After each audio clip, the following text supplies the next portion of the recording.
Warrior Cats blew me away. Let's talk about it. Hey, I'm Father Roderick, I'm a priest, and I'm a geek, and I'm here to share with you the deeper layers of the stories that you love. Last week, I recorded a short here on this channel, and I asked your opinion about this book that I picked up secondhand. And I asked you, is this worth my time? I've never heard of this, but it looks cool and it sounds cool. Warrior Cats. And lo and behold, I have awakened an entire universe. Thousands of fans of this series actually replied and told me, yes, oh my goodness, Warrior Cats, that is so good. That brings me back to my childhood. I love those books. Lots of you actually are still reading this series because it's been going on for many, many years. I think there are more than 80 or 100 books if you count the comics. It is absolutely amazing, and I had never heard of it. Now, maybe it's also because this book is already pretty old. It's the Dutch translation, that's why the cover looks different. But if you look for Warrior Cats, what you will find is a series of books like the one here on my left. It's called Warriors. So apparently they have decided to retitle the series just Warriors, because it's not just about warrior cats. The emphasis is more on the battle, on the clans, on the various conflicts between all these different clans of cats. But I think it's actually a mistake because warrior cats, that is what really caught my attention. And I also asked, hey, I'm a cat person. Do you think I'm going to like this? And the opinions were split in the middle. Like half of you said, you're a cat person? Yeah, you're going to love this. And the other half said, you're a cat person. No, you're really going to be so sad because lots of cats die and are killed. And it's pretty dark and it's pretty gruesome. So you know what? There's only one way that I could find out what I thought of this book, and that is to start reading it. And in this series, I'm going to share with you my experience. Now, obviously, I'm not the primary target audience. This is written for younger readers, but as many of you have told me, the story is much deeper than just a children's story. And to me, that became clear in the very first chapters of this book. Now, I love the premise because it doesn't start with the warrior cats. It starts with the house cat. Rusty, I think his name is in English. And Rusty has a very comfortable life. Now, before we meet Rusty in this suburb where he lives, we do get a prologue where very quickly we get introduced in what this whole series is about, and it starts with a battle, and it's very confusing, especially for me as a complete novice to this entire universe. I was like, okay, so who are these cats and why are they fighting and who do I root for? And there is this conflict in the beginning, in the prologue, between the River Cats and the Thunder Cats, the Thunder Clan, I should say. Thunder Cats, isn't that also something? Anyway, that's for another video. So the Thunder Clan and the River Clan are fighting. And I was so confused that I actually thought that I should root for the River Clan. And then the story continued with the Thunder Clan, and so only at the end of the prologue I figured out, oh wait a minute, no, I should be able to root for I should root for the Thunder Clan, not for the River Clan. The River Clan are the cats that are invading the territory of the Thunder Clan. So I had to reread it, and then okay, I'm starting to get it. Also, what I did not expect is I thought it's just a bunch of cats, right? How different can cats be? Well, that became very clear right from the get-go. Every cat has its own character, its own characteristics, its own color, obviously, but it's more than just like, okay, brown and gray and orange. No, some of them are big and others have like fangs. Some have scars because of previous battles. Some are really old, some are really young. And so every cat, and I love that, has its own peculiar character, its own talents, and the names are also just fun. It's like, I don't know, what is it? Some of the cats are named after like tigers and lions. I think you have Lionheart and Tiger Claw, and but then you also have, similar to video games where you you have to team in an RPG. You team up with other members of a team, and every member of the team has its own powers. Well, the same is true in these clans of cats. So you have healer cats, and you've got leaders, and you've got followers, and then you got scouts, and you got like brawlers and fighters, and then you've got the ones that can sneak and are almost invisible. And of course the question is, how is Rusty going to enter this world? Where does he come from? And this is where I immediately saw that this story is actually much more than just entertainment for kids. It uses a lot of the story structure that you find in a lot of movies and a lot of books. It follows the hero's journey. In that respect, probably also because it's the first book, it's very classic in its premise, in the way it is told. It's just cats, but you can replace almost all the story beats with Luke Skywalker and the Empire versus the Rebels. Very similar story beats. So when we meet Rusty, he's got a very easy life. He literally can sleep all day. He's not been how did they call that? He's not been severed. He's not been cut.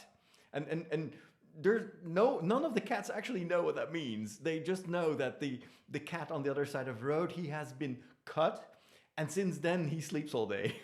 It's like, okay, yeah. We get what's going on there.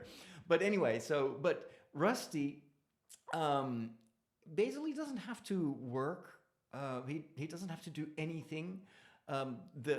His masters, or how do you call that? The owners, they give him like this very bland food, and he doesn't like it. And even though his life is super comfortable, he dreams of something else. So if you want to compare this to the story of Luke Skywalker, is Luke Skywalker looking at the sky and seeing this huge Star Destroyer going after that little rebel cruiser, and he's like, oh my gosh, I wish I could be part of that.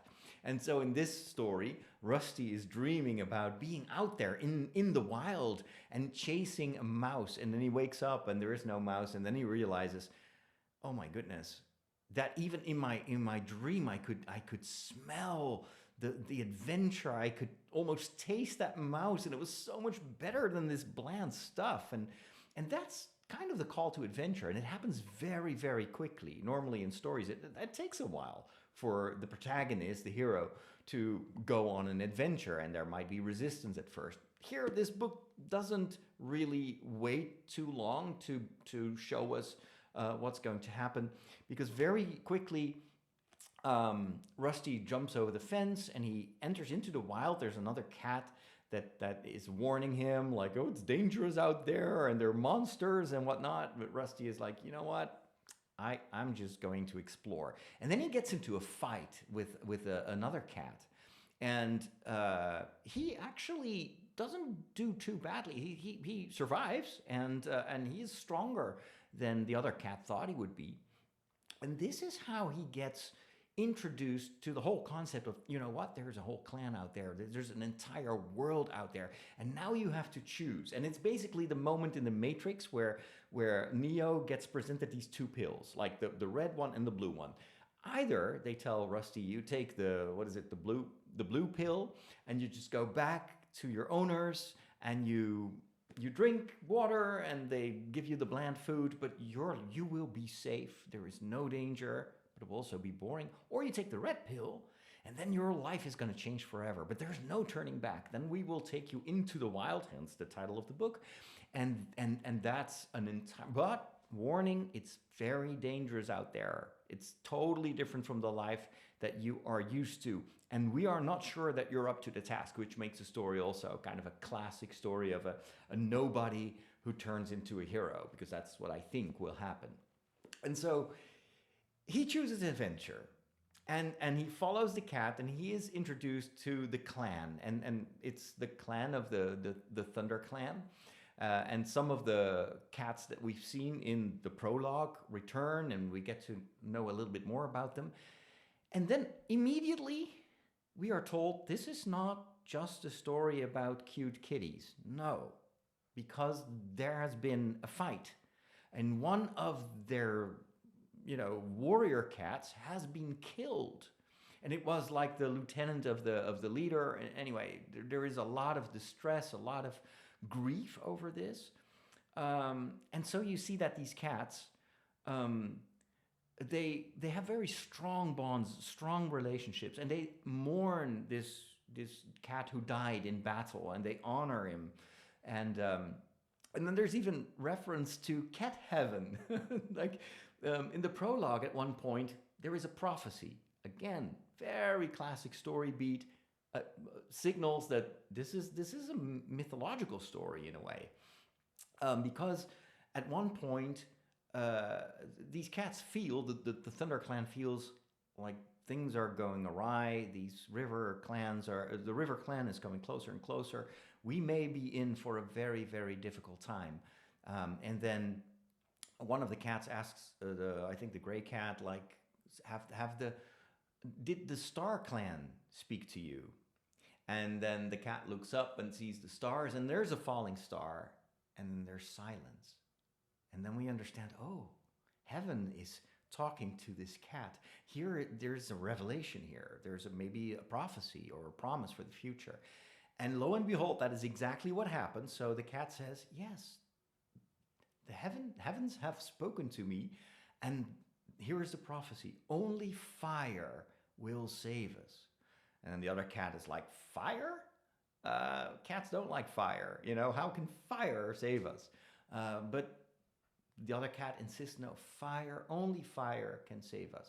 And so, flash forward to Rusty's introduction. At first, and this is also something I really like about the story, Rusty is not really welcome. And there are lots of cats that see him as an outsider. He's called like a house cat, a kitty cat. And so they don't take him seriously. They don't think he can fit in. And Rusty is, unsure. He feels he really wants to belong. He doesn't want to be alone anymore. But he's also hurt by the fact that they don't really trust him, that they don't really accept him. And so this sets up obviously what's going to follow, and I haven't read that yet.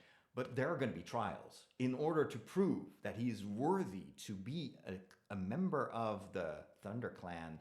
I am sure that he will have to go through a number of trials, some of which he will succeed in and others he will fail. But ultimately there's going to be this big moment, this big fight or whatever. And that's where he proves his worth. And that's when he becomes a true member of the Thunder Clan. That's kind of what I expect to happen if you look at the way that this kind of story structure always leads to a certain conclusion. Now, there's one other thing that I'm pretty convinced I've already guessed. And since this is written for younger readers, maybe not the younger readers didn't see that coming, but I mean, it's so clear. Like, they give him a new name, which is a nice symbolic way to show, well, hey, you're. It's like in the Bible, with Saint Paul, who used to be called Saul, and then he converts, he meets Jesus, and then he becomes one of the apostles, and instead of being called Saul, he is now called Paul. You also see this with Peter, Saint Peter, who gets a new name when he gets a new responsibility. Jesus tells him, "I will." People called you Cephas, rock. I will, or no, wait. They call you what was it again? Anyway, he says, "I will call you rock because on you I'm going to build my church." So the name change is signaling a new responsibility, a new phase in the life. And so, what do they call Rusty? Fire Claw. Fire Claw. Only fire can save us. Well, you kind of see where this is going, but I enjoy that, actually. I mean, these are tropes, but tropes are tropes for a good reason. It's because we love stories like that, and I'm already rooting for Rusty. And don't they dare to this Erin Hunter, which, by the way, is not one person. There are several writers who work under this pseudonym, but Erin Hunter had better not kill off Rusty, because I'm going to be very, very upset. Don't spoil it, by the way. Anyway, those are my initial thoughts after having read the first part of this book. I'm having a blast, and I can totally see why this series is so popular. And I'm kind of worried because I've got a lot of other books that I want to read and review here on the channel. But I might be stuck in the world of warrior cats. Let me know your thoughts, and welcome to my channel. If you are a longtime fan of warrior cats, I'm so honored that you've watched my short, and I hope you will subscribe to the channel and comment because, yeah, we're going to talk a lot more about warrior cats in the near future on this channel. Thanks for watching. Talk to you soon.